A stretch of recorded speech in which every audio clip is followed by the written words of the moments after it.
یہاں تک اللہ اور اس کے رسول نے حکم دیا ہے کہ بھائی یہاں تک محبت جائز. جب محبت میں سب کچھ جائز نہیں ہے تو بھائی جنگ میں کہاں سے جائز ہو؟ جنگ میں بھی سب کچھ جائز نہیں ہے. اللہ کے رسول علیہ الصلوۃ والسلام جب کوئی سریہ روانہ کرتے، سریہ بڑی قیمتی بات ہے، جب کوئی سریہ روانہ کرتے، سریہ اسے کہا جاتا ہے جب اللہ کے رسول کسی لشکر کو روانہ کریں اور خود اس میں شرکت نہ کریں، اور غزوہ اسے کہا جاتا ہے کہ آپ اپنے اصحاب کے ساتھ خود اس میدان کے اندر، لڑائی کے اندر شرکت کریں. جب اللہ کے رسول کوئی سریہ روانہ کرتے تو صحابہ کرام کو یہ اسپیشلی طور پر آگاہ کیا کرتے تھے کہ بھائی تم نے رات کی تاریخی میں حملہ نہیں کرنا، شب خون نہیں مارنا ہے، صبح ہونے کا انتظار کرنا ہے، اور صبح ہونے کے ساتھ بھی تم نے حملہ نہیں کرنا بلکہ انتظار کرنا ہے کہ کہیں سے کوئی اذان کی آواز تمہارے کانوں پر ٹکرا جائے، کہیں سے اللہ کی صدا تمہارے کانوں پر ٹکرا جائے، اور اگر اذان کی آواز آ جائے تو حملہ نہیں کرنا، پلٹ آنا، اور لیکن اگر آواز نہ آئے تو حملہ کرنا، لیکن اس حملے کی صورت میں بھی ان کے املاک کو نظر آتش نہیں کرنا، بچوں کو نقصان نہیں پہنچانا، خواتین کو نقصان نہیں پہنچانا، بزرگوں کو نقصان نہیں پہنچانا. کیونکہ تلک حدود اللہ، یہ اللہ رب العالمین کی حدود ہے. وَمَن يَتَعَدَّ حُدُودَ اللَّهِ فَقَدْ ظَلَمَ نَفْسَهُ، اور جو لوگ اللہ کی حدود کو پامال کرتے ہیں در حقیقت وہ اپنے نفوس کے اوپر ظلم کرتے ہیں.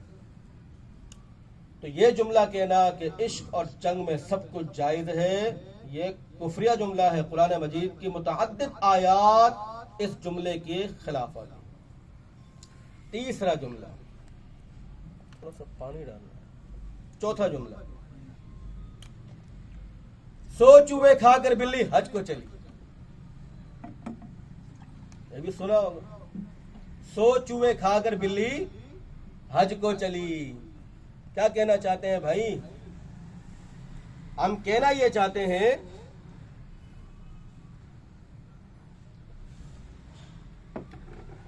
اگر کوئی گنہگار انسان، اللہ اس کو توفیق دے دے، اللہ اس کو ہدایت دے دے، اور وہ معاصی والے کاموں کو چھوڑ کر اللہ کی طرف آ جائے، بھلائی کی طرف آ جائے، تو ہم اسے تانا مارتے ہیں کہ کل تک تو یہ کرتا تھا، آج تو بڑا نمازی بنا پھرتا ہے. سو چوہے کھا کر بلی حج کو چلی، تیرا بیک گراؤنڈ تو یہ تھا، تو یہ کام کیا کرتا تھا، آج تو بڑا حاجی بنا پھرتا ہے، بڑا نمازی بنا پھرتا ہے. ہم اس کو تانا مارتے ہیں، اس کے اوپر ہم طنز کرتے ہیں، یعنی کہ ہم یہ بتانے کی کوشش کرتے ہیں کہ بھائی تو گنہگار ہی ٹھیک تھا، تو نافرمان ہی ٹھیک تھا، تو کیوں معاصی والے کاموں کو چھوڑ کر اچھائی کی طرف آ گیا ہے، تو ویسا ہی ٹھیک تھا. لیکن میں یہ کہتا ہوں قابل احترام دوستوں، بزرگوں، بھائیوں، اگر وہ قاتل بلی اگر حج پہ چلی گئی ہے سو چوہے کھا کر، تو ممکن ہے کہ اللہ پاک حج کی برکات سے، اس کی ثمرات سے، اس کی رحمات سے اس بلی کے اوپر بھی رحم کر دے. تو یہ جملہ کفریہ جملہ ہے، بظاہر لگتا نہیں ہے کفریہ جملہ ہے، لیکن قرآن مجید کی متعدد آیات اس کے خلاف ہے. سو چوہے کھا کر بلی حج کو چلی. اللہ رب العالمین کے حوالے سے آتا ہے بھائی اللہ رحمان ہے، رحم کرنے والا، اللہ رحیم ہے، رحم کرنے والا، اللہ غفور ہے، بخشنے والا. صحیح ہے. ایک صفت اور ہے، اور یہ ایسی صفت ہے کہ اللہ پاک اسپیشلی طور پر ان لوگوں کے لیے استعمال کرتا ہے کہ جو لوگ معاصی والے کاموں کو، نافرمانی والے کاموں کو خیر بات کہہ کے چھوڑ کر اللہ کی طرف آتے ہیں. اللہ ان کے لیے ایک لفظ استعمال کرتا ہے، وہ لفظ ہے غفار، اور قرآن مجید میں اس کا تذکرہ ہے. فرمایا کہ وَإِنِّي لَغَفَّارٌ لِمَن تَابَ وَآمَنَ وَعَمِلَ صَالِحًا ثُمَّ اهْتَدَىٰ. جس آدمی کو آپ یہ تانا مار رہے ہو کہ سو چوہے کھا کر بلی حج کو چلی، اس کے پلٹنے پر خالق کے کائنات فرماتا ہے کہ اللہ پاک نے ان لوگوں کو بخش دیا ہے، ان لوگوں کو معاف کر دیا ہے جو لوگ صدق دل سے توبہ کرتے ہیں، استغفار کرتے ہیں، اللہ پر ایمان لے کر آتے ہیں، عمل صالح کرتے ہیں، قرآن کہتا ہے کہ ثم اہتدی، اللہ رب العالمین نے ان لوگوں کو ہدایت یافتہ کہا ہے۔ بندہ دنیا کے اندر اسے تانا مارے، اس پہ طنز کرے، لیکن آسمان والا رب اس کی آنے پر اس کی عظمت کی باتیں کرتے ہوئے کہتا ہے کہ اللہ نے اس کو معاف کر دیا ہے، اللہ نے اس کو بخش دیا ہے، اور اس کو خالق کائنات نے ہدایت کے راستے پہ گامزن کر دیا ہے۔ ایک بنی اسرائیل کا واقعہ ذہن میں آ رہا ہے، وہ بھی سوچتا ہوں آپ کے سامنے بیان کر دوں۔ اللہ کے رسول نے فرمایا صلی اللہ علیہ وسلم کہ تم سے پہلے ایک آدمی تھا، اس بندے نے 99 قتل کیے بھائی، 99 قتل۔ اب جب 99 قتل کیے تو دل کے اندر خشیت جاگی، اللہ کا خوف جاگا، اللہ کا ڈر جاگا، اور سوچ میں پڑ گیا کہ بھائی 99 مارے ہیں، پتہ نہیں اللہ معاف بھی کرے گا کہ نہیں کرے گا، 99 مار دیے۔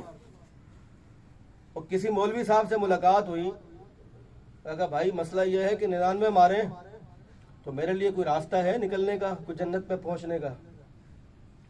اس مولوی صاحب نے نہ آؤ دیکھا نہ تاؤ دیکھا، تو جہنمی ہے، تو نافرمان ہے، تیرے لیے تو عذاب علیم بھی ہے، شدید بھی ہے، عظیم بھی ہے، تجھے تو کھولتے ہوئے پانی میں بھی ڈالا جائے گا، اور تجھے خون بھی پلایا جائے گا، تجھے پیپ بھی پلایا جائے گا، تجھے ابلتا ہوا پانی بھی پلایا جائے گا، تیرے جسم کو آگ کے اندر پکایا جائے گا جس طرح مرغی پکتی ہے، فلاں فلاں 100 باتیں اس مولوی صاحب نے کی۔ اس 99 والے بندے کا دماغ خراب ہوا، اس نے مولوی صاحب کا بھی قتل کر 100 پورے کی۔ اب جب 100 پورے ہوئے، پھر بندہ سر کو کھجا کر کہتا ہے کہ یار پہلے تو کوئی 1% چانس تھا، اب تو کہاں بھی ہو گیا، اب 100 پورے، پہلے پھر 1% چانس تھا، اب اس کو مار کے 100 پورے کر دیے، اب تو کوئی چانس ہی نہیں ہے بھائی، اب کیا کریں؟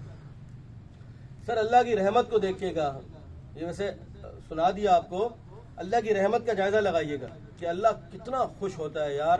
اللہ رب العالمین 70 ماؤں سے زیادہ پیار کرنے والا۔ دنیا کے اندر باپ اتنا جلدی راضی نہیں ہوتا، ماں اتنی جلدی راضی نہیں ہوتی جتنا جلدی آپ کا رب آپ سے راضی ہو جاتے۔ جب 100 مارے پریشان، اب کیا کریں بھائی؟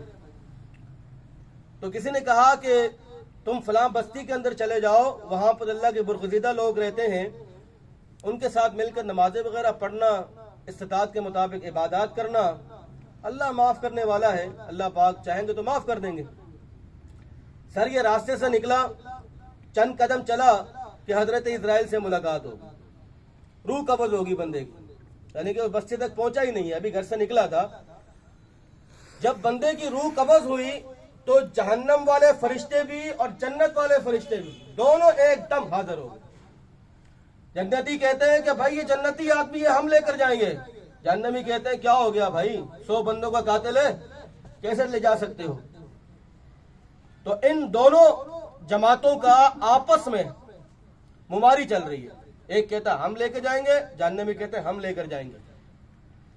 جنتیوں نے کہا کہ بھائی یہ نیک ارادے سے چلا تھا، توبہ کی نیت سے چلا تھا، اچھے اعمال کی نیت سے چلا تھا، تو لہٰذا یہ جہنمی ہو ہی نہیں سکتا ہے۔ اور جہنمی والے فرشتے کہتے ہیں کہ بھائی خالی ارادہ ہی کیا تھا نا، توبہ تو نہیں کی تھی، اچھے اعمال تو نہیں کیے تھے، لہذا ہم لوگ لے کر چلیں گے۔ سر فیصلہ اللہ کے پاس گیا، اور اللہ رب العالمین کی رحمت دیکھیے کہ اللہ پاک نے اس بستی کو سکڑ دیا، اس بستی کو قریب کر دیا جہاں پر اس بندے نے پہنچنا تھا، اور اس گھر کو، اس جگہ کو دور کیا جہاں سے یہ بندے نے نکلا تھا۔ کہ فیصلہ یہ ہوا کہ بھئی اس کے قدم کو ناپا جائے گا، جو جگہ زیادہ قریب ہوگی تو یہ اسی کے حق میں جائے گا۔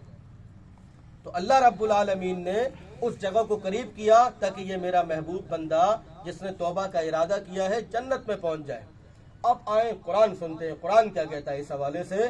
سو چوہے کھا کر بلی حج کو چلی کے متعلق قرآن کیا کہتا ہے؟ خالق کائنات نے فرمایا کہ قل یا عبادی الذین اسرفوا علی انفسہم لا تقنطوا من رحمت اللہ، قل یا عبادی الذین اسرفوا علی انفسہم لا تقنطوا من رحمت اللہ. میں یہ کہتا ہوں کہ ہر گنہگار سنے، ہر وہ آدمی سنے کہ جس کی زندگی میں نیک نامی کوئی چیز نہیں، اللہ کا نافرمان سنے، اللہ کا دشمن سنے، اللہ کا باغی سنے، وہ آدمی سنے کہ جس نے زندگی میں کبھی رب کے سامنے سجدہ نہیں کیا، وہ آدمی سنے کہ جس نے کبھی اللہ پاک کی کوئی عبادت نہیں کی. خالق کائنات نے فرمایا کہ قل یا عبادی الذین اسرفوا علی انفسہم لا تقنطوا من رحمت اللہ. اے محمد الرسول اللہ صلی اللہ علیہ وسلم، آپ ان لوگوں سے ارشاد فرما دیجئے. اللہ کے حضور نے پوچھا، یا اللہ کن لوگوں سے کہوں؟ نماز پڑھنے والوں سے، حج و عمرہ کرنے والوں سے، زکوٰۃ دینے والوں سے، قیام اللیل کرنے والوں سے، روزہ رکھنے والوں سے. کہا کہ ان سے نہ کہو یہ تو ہے ہی میرے اپنے، بلکہ ان سے کہو کہ جن لوگوں نے اپنی زندگی پر، اپنے نفوس پر ظلم کر رکھا ہے. اللہ کے باغیوں سے کہہ دو، اللہ کے دشمنوں سے کہہ دو، اللہ کے نافرمانوں سے کہہ دو، ہر اس پاپی سے کہہ دو کہ جس نے کبھی اپنی پیشانی کو رب کے سامنے جھکایا نہیں. خالق کائنات فرماتے ہیں کہ ان سے کہو کہ لا تقنطوا من رحمت اللہ، کبھی بھی اللہ کی رحمت سے مایوس نہ ہونا، نہ امید نہ ہونا. کبھی بھی تمہارے دل کے اندر یہ بات نہ آئے، یہ خیال نہ آئے کہ میں تو انتہائی گنہگار ہوں، وہ مجھے معاف نہیں کرے گا. اللہ کے رسول نے فرمایا کہ اللہ رب العالمین کی بارگاہ میں 2 قطرے انتہائی محبوب ترین ہے. اللہ کے سامنے صدق کے دل کے ساتھ، عاجزی اور شرمندگی کے ساتھ، ندامت کے ساتھ اپنے گناہوں کا بوجھ لانا تمہارا کام ہوگا. تمہارے گناہوں پر پردہ ڈالنا اس آسمان والے رب کا کام ہوگا. آؤ تو صحیح، اسے مناؤ تو صحیح، اسے راضی تو کرو. اللہ کے رسول علیہ السلام فرماتے ہیں، فرمایا کہ اللہ رب العالمین کو 2 قطرے انتہائی محبوب ترین ہے، اور وہ 2 قطرے انتہائی مشکل ترین ہے. ہر انسان کی بس کی بات نہیں. پہلا وہ قطرہ جب ایک مرد مجاہد اپنے گھر سے اس عزم کی خاطر نکلتا ہے کہ یا اللہ تیرے دین کو غالب کروں گا، یا اللہ تیرے دین کا بول بالا ہو، اور اس کنڈیشن کے اندر میدان مقتل میں اس کے اوپر وار ہوتے ہیں، اس پر حملہ ہوتا ہے. اللہ کے رسول نے فرمایا کہ اس کا خون کا قطرہ زمین پہ گرنے سے پہلے اللہ پاک اس کو جنت کا نظارہ فرما دیتے ہیں، اللہ پاک اس کے گناہوں کو معاف کر دیتے ہیں. ارے خوش ہو جاؤ، ہم تو تھوڑے کمزور لوگ ہیں، ناتواں لوگ ہیں، ہم جہاد کے میدان میں جا نہیں سکتے ہیں، قتال ہم کر نہیں سکتے ہیں. اللہ کے رسول نے فرمایا کہ دوسرا وہ قطرہ جب ایک گنہگار